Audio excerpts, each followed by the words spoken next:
Bonsoir, c'est la 10e émission de cette saison 2015 et j'espère que vous avez passé un excellent week-end de Pâques qui s'achève, c'est vrai. Et bien place aux affiches du football réunionnais en ce week-end, c'était hier après-midi, le championnat de première division était à l'honneur et on va tout de suite prendre la direction de Saint-Pierre, le stade Michel Volnay où il y avait un vrai test pour la Saint-Pierroise qui accueillait la Jeanne d'Arc. Attention de ne pas se prendre le pied dans le tapis. Le tapis, c'est la pelouse verte du stade Michel Volnay et en blanc et noir, vous le savez, la Saint-Pierroise qui avait battu la semaine dernière la Petite Île assez facilement, on dira, sur le terrain de la Petite Île, le stade Gaby Folliot. Cette fois donc, véritable test face à une équipe de la Jeanne elle-même qui nourrit quelques ambitions après avoir obligé les Sainte-Mariens, par exemple, la semaine dernière au match nul sur leur pelouse du stade Lambrakis du Port. Lucas et Ayane, les deux des anciens joueurs Saint-Pierrois, donnent le coup d'envoi de cette rencontre. Lucas avec son chapeau, ça faisait longtemps qu'on l'avait pas vu Jean-Claude Lucas, tout comme Ayane, Jackie Ayane, ce n'est pas Henri Paul, c'est le frangin tout simplement. Donc coup d'envoi de ces deux anciens cigognes. Et la fanfare, elle est là, l'ambiance, elle est là. Mais attention, encore une fois, cette Saint-Pierroise-là passe un vrai test face à des joueurs de la Jeanne sans complexe. Regardez plutôt, avec cette première infiltration, il passe en revue plusieurs joueurs. C'est vrai que c'est latéral, mais ça suffit pour qu'on oblige l'adversaire à commettre la faute. Et ce coup franc, situé à 20-25 mètres des buts du gardien Ledoyen. Regardez le travail. Voilà, il s'appelle Redouane Dari, c'était sa première rencontre, c'est une des recrues de cette équipe de la Jeanne cette année. Il n'était pas qualifié la semaine dernière, il est arrivé donc tout simplement sur cette belle pelouse face à ce bel adversaire. Et il nous raconte tout cela à la fin du match, et c'est lui qui ouvre le score pour l'équipe de la Jeanne. Et il est tout heureux évidemment, mais il n'est pas le seul, regardez un peu les supporters. Je voulais jouer, que ma licence, il y a eu un problème à la Ligue. Le premier match que je peux enfin faire en fait contre Saint-Pierre en plus, un gros stade, belle pelouse, j'étais obligé de marquer mon empreinte. 1-0, ce sera d'ailleurs le score à la pause. Ricardo Alcamon teste le doyen dès le retour des vestiaires en cette seconde mi-temps où la Jeanne continue donc à faire bonne sensation et qui va commettre ici une petite faute, une grosse faute même, je dirais, cette relance un peu approximative du gardien en direction de Boraimo qui tacle. Il avait été averti déjà, donc deuxième carton jaune malheureusement pour lui. Il va devoir quitter ses partenaires.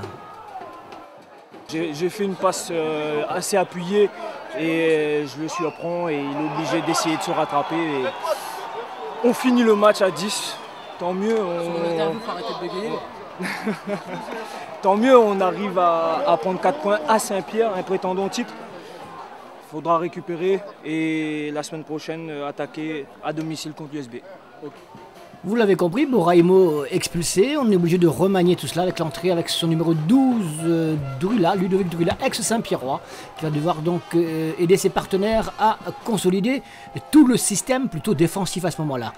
Du côté de la Saint-Pierroise, il a enfin été qualifié lui aussi, il s'agit de Ivan, véritable petit poison, numéro 6, il cherche du soutien, il trouve un appui et frappe exactement là où il le souhaitait, un tir du gauche croisé, et qui prend à défaut le gardien Grégory Posé. Il n'avait pas trop le choix là, Grégory Posé. C'était vraiment tellement bien millimétré que cette frappe de l'attaquant Saint-Pierrois. Un véritable feu follet qui a semé la panique au sein de la défense portoise à plusieurs reprises. Et là, regardez, ça passe exactement à l'endroit il le faut. Et égalisation donc après 56 minutes de jeu de la Saint-Pierroise. Et pourtant, malgré qu'ils soient en infériorité numérique, les Portois ont l'occasion de marquer ce deuxième but à nouveau par Redouane. Mais malheureusement pour lui, Redouane qui tire juste à côté de la cage Saint-Pierroise. Ce nouveau contre pour l'équipe portoise, joué très rapidement.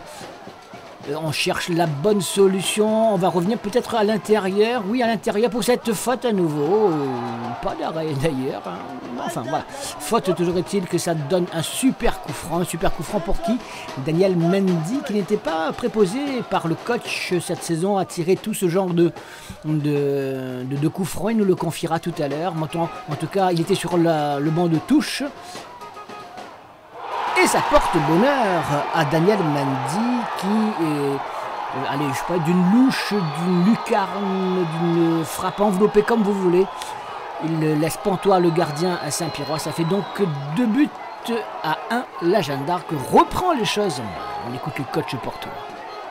C'est vrai qu'à l'époque, j'aimais bien frapper les coups francs, donc il y avait toujours là, en préparation, on a fait quelques séances. Et paradoxalement, normalement, c'était notre tireur de coups francs attitré que j'avais désigné, il était sur le banc, Médéric Louise. Donc maintenant, j'ai un petit message, voilà. Maintenant, ça ne sera plus lui qui va tirer, ça sera Mendy et Redouane.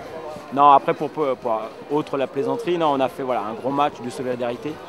Parce que c'est vrai qu'à 10 contre 11, contre une grosse équipe chez elle, qui voulait confirmer ses beaux débuts, on a su répondre. Alors au départ dans le jeu quand on était à 11, et puis après voilà, par les abnégations, et puis après par notre intelligence de jeu, où on a su varier les bons coups, et puis en même temps rester solidaire, et pas se désorganiser.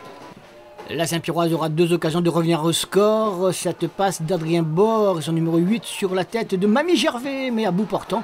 Et superbe parade de Grégory Posé, le gardien portois. Ça, c'était la première occasion d'égaliser pour au moins repartir avec les 2 points du match nul. C'est ensuite au tour d'Adrien Lecomte de voir sa belle occasion passer juste à côté. Des buts portois, regardez, il frappe, il croise trop peut-être, c'était pas facile non plus.